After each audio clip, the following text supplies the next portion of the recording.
Renungan Hari Minggu Pesta Keluarga Kudus menurut Injil Lukas bab 2 ayat 41 sampai ayat 52. Meneladani keluarga kudus dalam hidup beriman.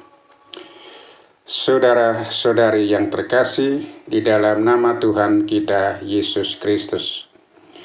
Hari ini kita merayakan pesta keluarga kudus, yakni Yesus, Maria, dan Yosef. Bacaan Injil dari Injil Lukas bab 2 ayat 41 sampai ayat 52 mengisahkan sebuah momen penting dalam hidup keluarga di Nazaret, yakni ketika Yesus yang berusia 12 tahun tinggal di Bait Allah tanpa sepengetahuan Maria dan Yosef. Kisah ini memberikan kita banyak pelajaran berharga tentang bagaimana sebuah keluarga dapat hidup dalam iman, hidup dalam kasih, dan hidup dalam kesetiaan kepada Allah. Sekurang-kurangnya ada 4 hal pokok yang menjadi fokus permenungan kita dalam minggu ini menurut Injil Lukas bab 2 ayat 41 sampai 52. Yang pertama, keluarga sebagai tempat pendidikan iman. Maria dan Yosef menunjukkan teladan orang tua yang setia, membawa keluarga mereka kepada kehidupan iman. Setiap tahun, mereka pergi ke Yerusalem untuk merayakan Paskah, suatu tradisi yang menunjukkan kedekatan mereka dengan Allah. Dalam kehidupan berkeluarga, orang tua atau anggota keluarga, kita semua dipanggil untuk menanamkan iman kepada generasi berikutnya.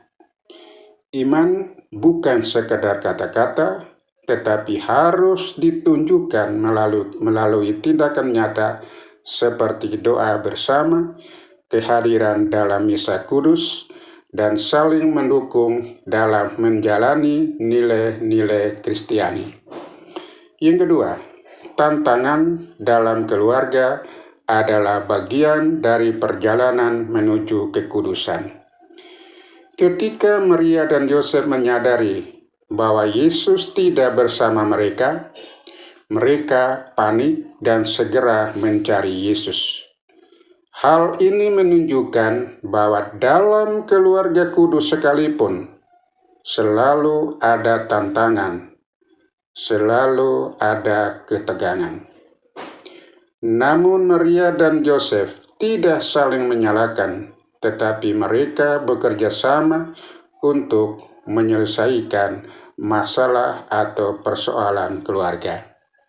Saudara-saudari terkasih, dalam kehidupan berkeluarga, tidak ada yang sempurna.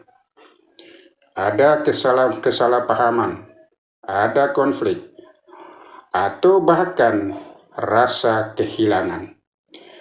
Tetapi dengan saling mendukung dan mencari solusi bersama, setiap tantangan dapat diatasi dengan kasih dan saling pengertian. Yang ketiga, Allah sebagai pusat hidup keluarga. Ketika Maria dan Yosef akhirnya menemukan Yesus, mereka mendapatinya sedang duduk bersama dengan ahli-ahli Taurat untuk mendengarkan dan bertanya.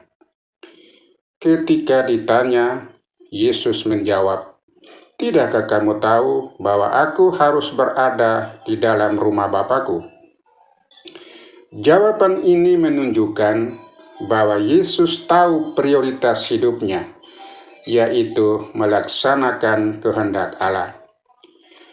Hal ini mengingatkan kita bahwa dalam keluarga yang kudus adalah keluarga yang menjadikan kehendak Tuhan sebagai pusat kehidupan. Maka, jadilah Tuhan sebagai landasan keluarga. Biarlah segala keputusan, segala aktivitas, dan segala relasi kita dalam keluarga dipandu oleh kasih dan kehendak Allah. Dengan demikian, kalau kita menjadikan Tuhan sebagai pusat, maka keluarga akan menjadi tempat di mana setiap anggota keluarga menemukan kedamaian dan sukacita sejati. Yang keempat, ketaatan dan kesabaran dalam keluarga. Setelah peristiwa di Bait Allah, Yesus pulang bersama orang tuanya ke Nazaret dan hidup dalam ketaatan kepada mereka. Maria, meskipun tidak sepenuhnya memahami perkataan Yesus, tetapi menyimpannya dalam hati dengan sabar. Nilai yang dapat kita petik dari peristiwa ini adalah anak-anak kita selalu diajak untuk meneladani Yesus dalam hal ketaatan kepada orang tua. Di sisi lain, orang tua disadarkan untuk meneladani Maria dan Yosef dalam hal mendidik anak dengan kasih, dengan kesabaran, dengan kebijaksanaan, sambil menyerahkan segala sesuatu kepada rencana Allah. Saudara-saudari terkasih dalam nama Tuhan kita Yesus Kristus, keluarga kudus adalah teladan bagi kita semua.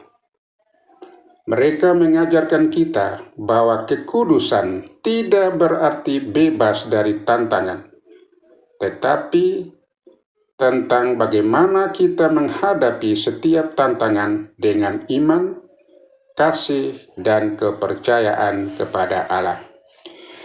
Marilah kita menjadikan keluarga kita sebagai tempat di mana kasih Allah dirasakan, iman diajarkan, dan kehendak Allah menjadi prioritas utama.